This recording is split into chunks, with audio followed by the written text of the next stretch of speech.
Bonjour tout le monde, aujourd'hui je vous propose une compilation C'est va passer loin. Cette fois je vais me concentrer uniquement sur des situations dangereuses rencontrées avec des piétons. Avant de commencer, un petit rappel, les situations que vous allez voir ont eu lieu dans un gros intervalle de temps et vous pourrez retrouver ce bandeau qui indiquera où et quand a eu lieu la scène. Car heureusement, ce genre de situation n'arrive pas tous les jours. Et gardez en tête qu'ici le but n'est pas de juger les usagers, mais bien d'analyser la situation dangereuse afin de mieux pouvoir l'anticiper à l'avenir. Et pour ne pas louper les prochaines vidéos, n'hésitez pas à vous abonner, ça permet également de soutenir le travail effectué sur cette chaîne. Bon allez, maintenant que l'introduction est faite, on est parti. Le premier point, c'est donc les passages piétons sans feu. Le code dit donc que tout conducteur est tenu de céder le passage, au besoin en s'arrêtant, aux piétons s'engageant régulièrement dans la traversée d'une chaussée ou manifestant clairement l'intention de le faire, ou circulant dans une aire piétonne ou zone de rencontre. Bon, ça fait beaucoup de points, mais en gros il faut considérer un passage piéton comme un céder le passage. Ici dans le premier exemple, je vais donc m'arrêter pour ce piéton là parce que j'ai vu qu'il allait traverser. Et ici j'ai donc pu m'arrêter pour deux choses. La première, c'est que j'ai bien anticipé le piéton qui allait traverser et surtout que le véhicule qui me suivait était déjà en train de me dépasser, pas juste derrière moi.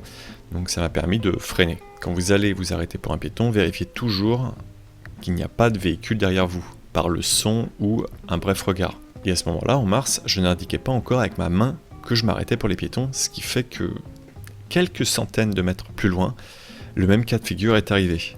Ici j'anticipe bien de loin les piétons qui vont traverser, surtout que l'enfant a une petite veste rose, donc je vois bien de loin, mais le problème c'est qu'il y a une voiture qui est mal stationnée et qui bloque la vision au niveau de ce passage piéton, à savoir qu'il est complètement interdit de se stationner à cet endroit-là, à l'abord d'un passage piéton. Et là on va entendre qu'à l'approche je commence à freiner bien en amont et que je suis déjà en roue libre pour pouvoir anticiper les piétons qui vont traverser.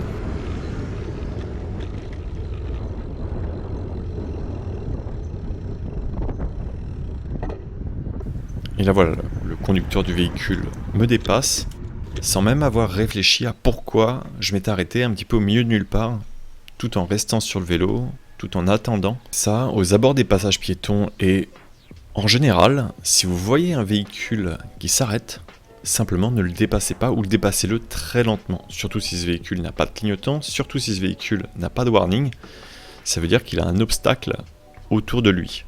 Il est très peu probable qu'un véhicule s'arrête au milieu de la chaussée pour rien. Je vais d'ailleurs en faire l'expérience ici. J'avais anticipé un petit peu trop le déplacement du piéton, pensant qu'il allait continuer sa voie. Et donc c'est pour ça que je n'ai pas ralenti. J'aurais dû ralentir ici.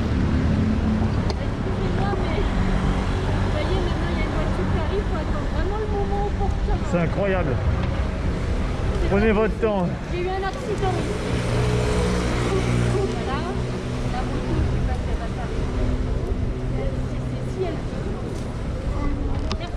Je vous en prie, madame. Bon, ici je pense qu'il est intéressant de revenir tout au début de la scène pour comprendre l'enchaînement des différentes décisions que j'ai prises. La première question, c'est peut-être pourquoi rouler sur la chaussée alors qu'il y a une piste cyclable. Bon, la réponse, c'est parce que c'est un trottoir et que ce trottoir est déjà utilisé par un véhicule qui est stationné sur la piste, créant ainsi des conflits entre les cycles et les piétons. Bref, j'ai donc préféré rester à l'écart et profiter de la chaussée, surtout que la piste à cet endroit-là n'est pas obligatoire. Le second point serait effectivement de me dire que j'arrivais trop vite. En fait, c'est en partie vrai, mais on peut voir qu'au niveau de la vitesse, je suis déjà en train de freiner et d'adapter ma vitesse pour passer derrière le piéton. Car un passage piéton est un céder le passage. Mais à un céder le passage, vous n'êtes pas obligé, comme à un stop, de vous arrêter. Vous pouvez simplement anticiper le piéton et passer derrière tranquillement. Et c'est pour ça que j'appuie à plusieurs reprises sur le frein pour pouvoir simplement jauger cette vitesse à laquelle j'arrive pour passer derrière ce piéton. Ensuite, là, je vais m'adapter à ce piéton en particulier parce qu'il n'y a pas de séparateur d'îlot à cet endroit-là qui lui permet d'attendre en sécurité. Et je ne sais pas si de nouveau elle va se mettre à reculer de peur qu'un véhicule arrive. Et d'ailleurs, on le voit. Elle se met de nouveau à reculer à l'arrivée d'un véhicule, donc j'ai bien fait d'attendre qu'elle finisse son trajet. Et au moment où je souhaite repartir, il y a de nouveau des piétons qui se présentent à ma droite, et c'est pour ça que je ne vais pas repartir tout de suite. Et là on voit d'ailleurs qu'il y a un cycliste qui les rase de très près, alors que normalement les cycles et motorisés doivent s'arrêter pour les piétons ici. Bon, pendant ce temps-là, le taxi et les autres voitures ne laissent pas passer le piéton. Parce qu'il faut savoir aussi qu'un piéton, quand il est engagé, c'est quel que soit le côté de la chaussée. même s'il est engagé du côté opposé. Si vous ne vous arrêtez pas, vous pouvez être verbalisé. C'est 135 € et 6 points si vous conduisez un véhicule qui nécessite un permis de conduire. Et là, sur cette courte scène, le cycliste en t-shirt blanc, le taxi et le cycliste qui le dépasse, dans un monde idéal, auraient dû s'arrêter pour ce piéton. Car il faut savoir qu'à Paris en particulier, un accident sur 2 implique un piéton. Je vous laisse voir la vidéo des carrefours dangereux rue Lafayette. Si vous souhaitez en savoir plus, j'avais vraiment détaillé toutes les statistiques et chiffres où des piétons étaient impliqués. Et ne pas s'arrêter pour les piétons ne fait pas non plus gagner du temps. Souvent, je revois les mêmes véhicules un petit peu plus loin, arrêtés au feu rouge. Mais je pense qu'au-delà de la fainéantise de s'arrêter pour les piétons, il y a le fait de ne simplement pas les voir. Beaucoup ne voient simplement pas le piéton qui est arrêté et en train d'attendre.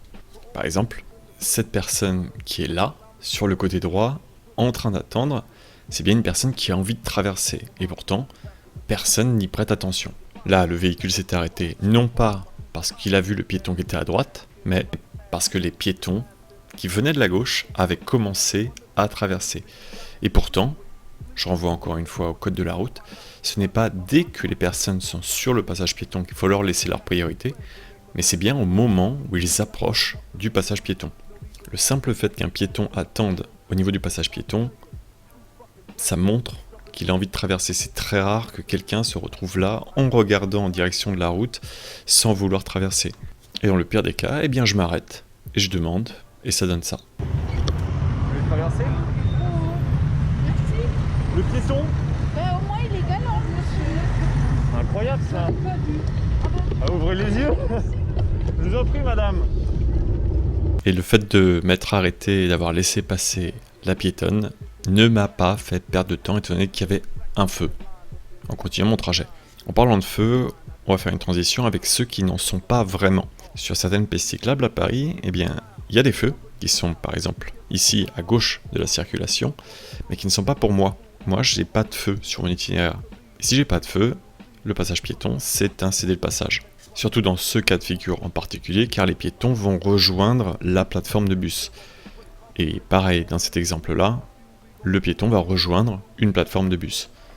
Bon, après, ce piéton-là en particulier était pressé d'aller attendre à l'autre feu piéton rouge. Mais normalement, si on n'a pas de feu pour la traversée des piétons, il faut les laisser passer.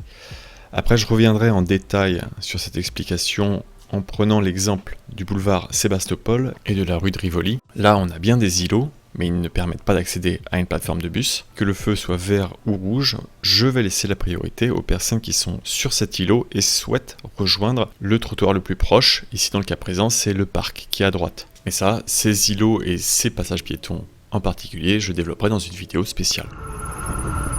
Allez, je suis à l'arrêt. Ça va. Dans le doute, quand vous voyez un piéton et que vous n'avez pas de feu, arrêtez-vous.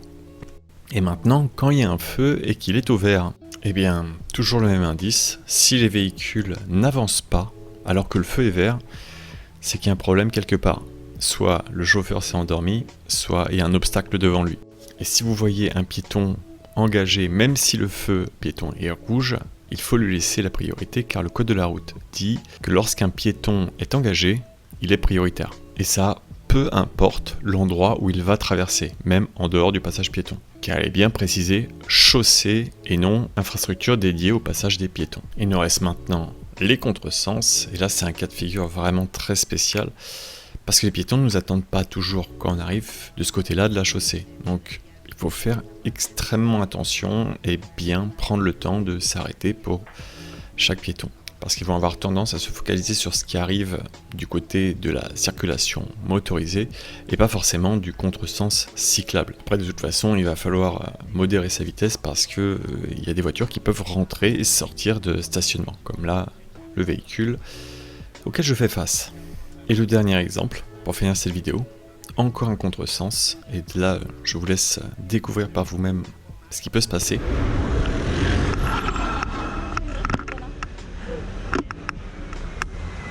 Vous ne l'avez pas vu, c'est normal, moi non plus, je remets la scène en vitesse un petit peu plus lente. C'est pour ça qu'il est aussi très important pour les piétons de respecter les bases, qui sont de traverser sur un passage piéton ou à des endroits où ils peuvent être vus. Là, je n'aurais pas eu de réflexe et des mauvais freins, eh bien, ça se serait peut-être moins bien fini. J'espère que vous avez apprécié ce sujet, c'est pas passé loin, que ça vous permettra peut-être un jour d'éviter de vous retrouver face à une situation dangereuse, et que ceux qui ne faisaient pas trop attention aux piétons en prendront un petit peu plus soin, pour que tous, ensemble, puissions partager une route plus sûre. Sur ce, je vous dis à bientôt pour de nouvelles vidéos, et bonne route. Heureusement que j'ai des réflexes, hein. Et il freine bien.